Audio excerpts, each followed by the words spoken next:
blows your hair back, baby?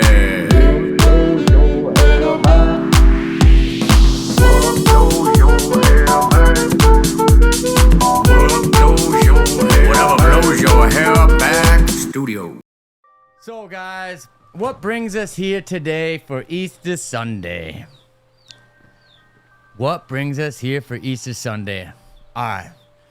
There's been a few questions that we got to answer. I always wondered how the Lord Jesus Christ has any network with the Easter, different colored Easter eggs and bunnies. And if you want to go ahead and drop and show the chickens, we got a dozen chickens here.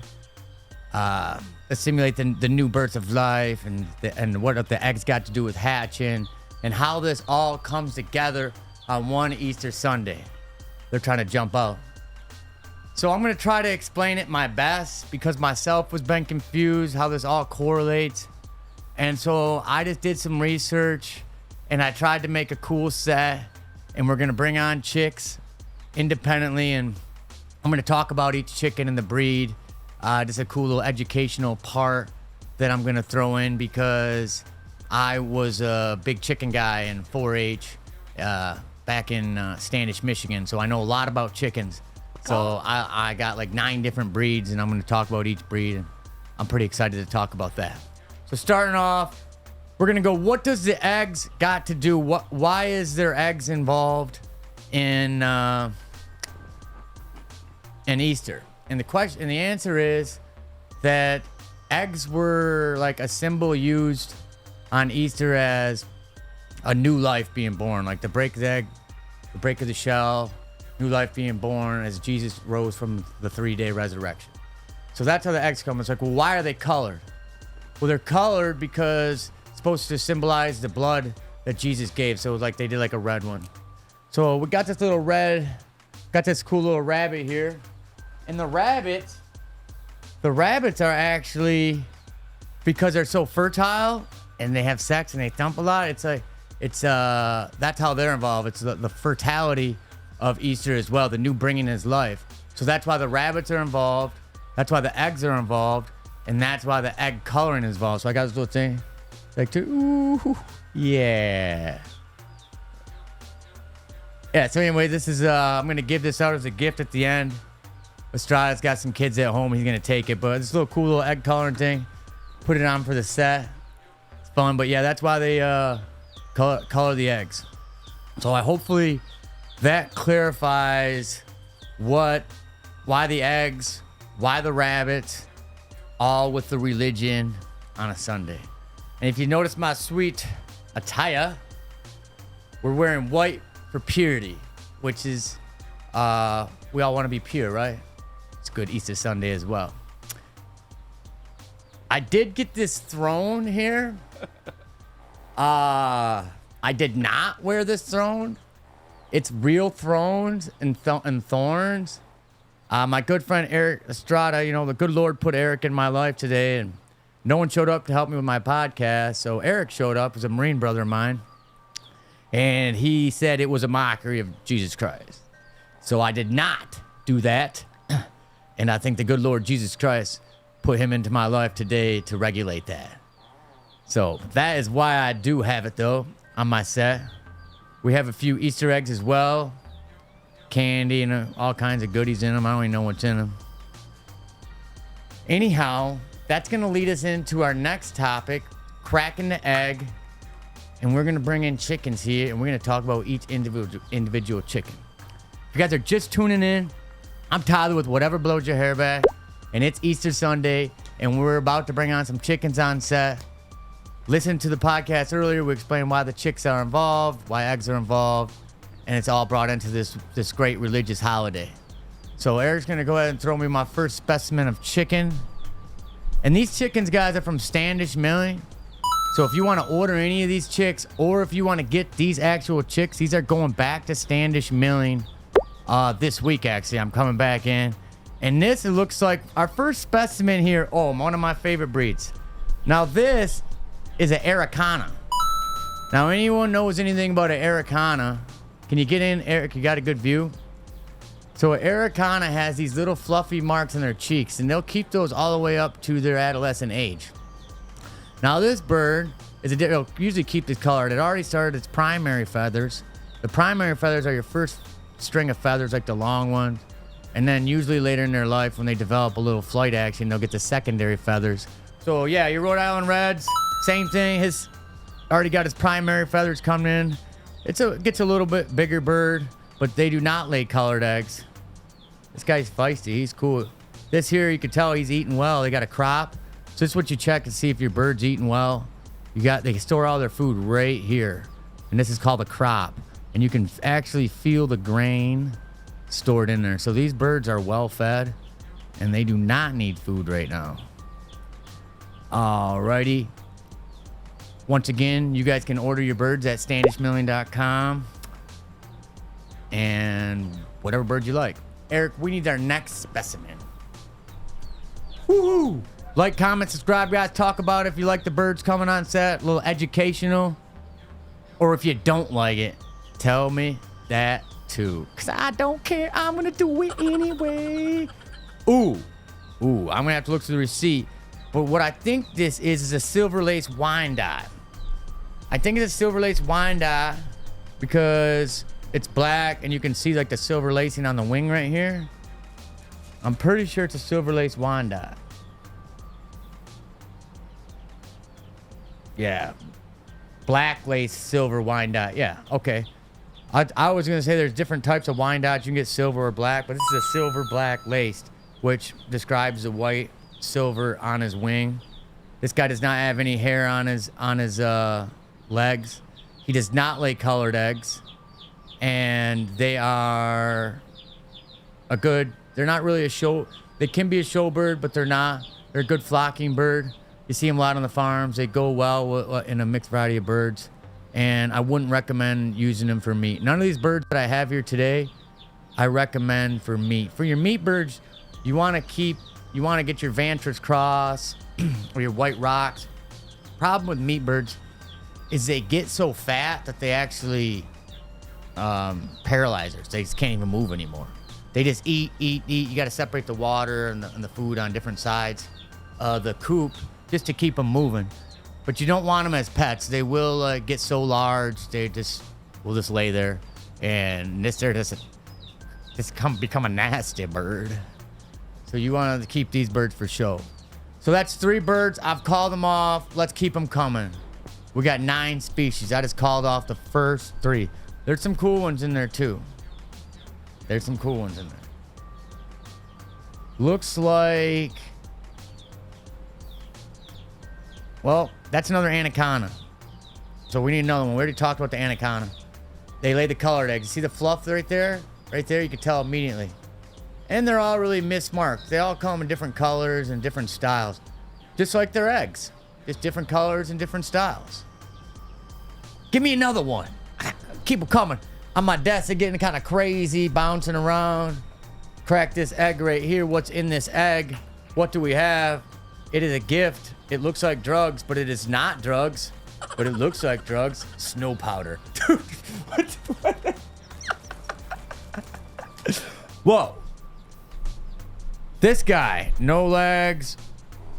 Oh, man, he's full. This guy's definitely... He's the cinnamon queen. This is a Rhode Island Red. Yeah, we're getting them all figured out. Bring me one. There's one with the hair on, with the feathers on its legs. It's the... You'll see it. He's not the leghorn. He's the Brahma. So the Brahmas are like they're a show bird. The Brahmas is a bird that you want to like show off to your girlfriends and stuff like this. They're a shorter bird. They're more chill. You can fluctuate with them. Let me see. And they're a fun. Yeah. This is the one right here. So you can see this actually has feathers all the way up and down its legs, from the top right down to its toes. These are actually called the shanks here. It's shanks right there. So the front of the shins is shanks. And you flip them over, and you know how if it was an older bird, you would flip them over like so. If you see how stable they get, like this chicken, look out.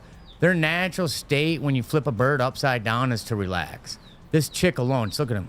I flipped him upside down. Instantly, chill them out. So then now you can if it was an older bird, you would blow to see if it's an egg layer or not. Its ass would open up like, and you would know if it's an egg layer or if it's laying eggs. Like how? So it actually takes 19 weeks for a chicken to start. Given the breed, the smaller birds a little longer, I've noticed. But in my day of chicken breeding, on week 19, you'd start to see eggs from most breeds, especially your Rhode Island Reds. And that's why those chickens are predominant for the eggs, is you want something that's going to start producing right away. They also can produce 2 eggs a day if fed properly and given the right ranges. A Rhode Island Red will do that, but a regular bird, not so much. So that's why you pick the bird given to what you're trying to do. And with that knowledge, it'll help you out and make some more money if you're trying to sell those eggs. I think they're selling for a few bucks a dozen these days. And that's the down low on the chicks. So, I still got 5 chicks. Bring them down the line. Let's keep them going. I don't want to cut it short. Starting to take over my desk. And when these birds get... Oh, this one's going to jump off. And when these birds get bigger, they change. They get about 6 pounds, 6, 8 pounds, up to 8 pounds. This is definitely your black. Get over there, buddy. Yeah, that's your black Australope right there. Australope. And these are all females. They're already figured out. He's not really, this guy right here, not so much in, whoa, what's up, bud? See, they like to fight and play around too. They're kind of cool. Look at this guy, he's feisty. Here we are, the chicken lair. Yeah, we got chickens on the desk. Yeah, we got chickens on my desk. What's up? Hey, I'm Tyler with Whatever Blows Your Hair Back. If you're just tuning in, this is the Easter Day special. We're talking about the new spring life of becoming and the resurrection, the good Lord in the 3 days, and what it means to have eggs on Easter and why they're colored and why they're hidden. So take a listen on earlier. We go through all that. We even colored one of the eggs, just a little bit. We explained why the bunnies are involved for their fertility on Easter. We're trying to be educational to people. We're trying to yet educate and yet entertain. Are you not entertained? Don't even got people showing up to my pod these days, so let me see what I got here in the notes to keep this going down. Talked about the eggs become a symbol of resurrection. Just as Jesus rose from the tomb, the eggs symbolize a new life emerging from the eggshell. In the Orthodox tradition, eggs are painted red, as I stated, to symbolize the blood that Jesus shed on the cross. The egg coloring tradition has continued even in the modern nations, which we just did it today. We just did a little egg coloring. So that's why you color eggs, everybody. Oh. Moving forward on a little bit of religion talk. You know, recently in my life, I think I became a little bit more religious. I've seen some things, Amen. Felt some things, and heard some things that I know it came from a higher power, not only that I know, but it came from somebody higher than me. The people in my life, the things that's been happening, I have seen the light. And I am a recent new believer.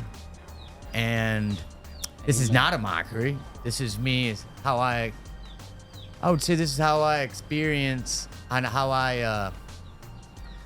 I release what I understand about religion and what goes on in the modern day. This is just how I exert it to you guys. I don't know what the goddamn word I'm trying to find is. This is how I display it. I'm just creative type. So don't be offended. Take this as a good learning experience and learn about some chickens and what they're all about. And if you want to get these chickens, guys, at standishmilling.com. Get a hold of them, call them. You can pre-order them week to week in advance. You can get all these selection of different breeds. There are any breeds that you want. Tell them that you've seen this podcast and it's the reason that you're buying the chickens. And we'll even give you some, like a free little water, the plastic ones the little chicks can get drink out of. Yeah. And if my brothers give you a hard time, I'll pay for it.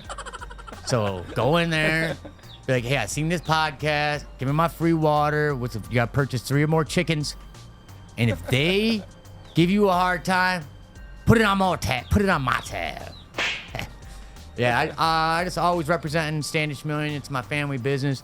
It's where I learned all my business skills and what I could bring in and the resources that I got from Standish Million, working there as a kid, from driving a forklift to working in a warehouse, sweeping the floors.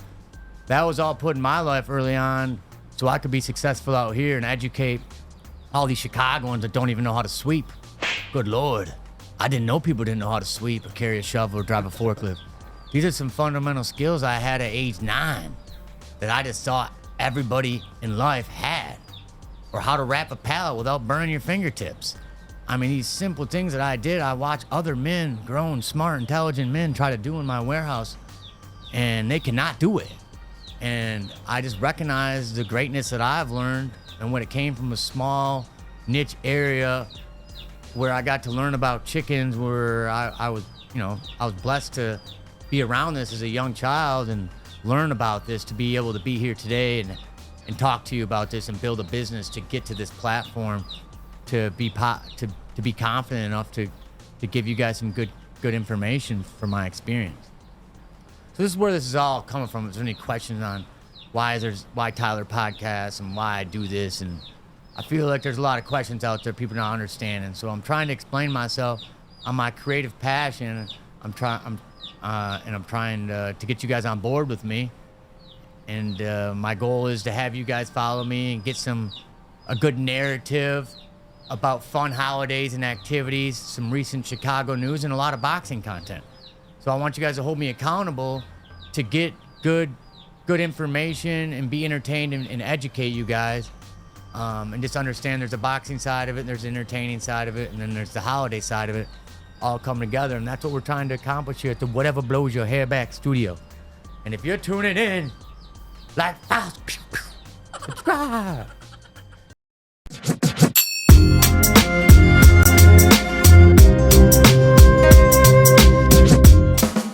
Introducing whatever blows your hair back, baby.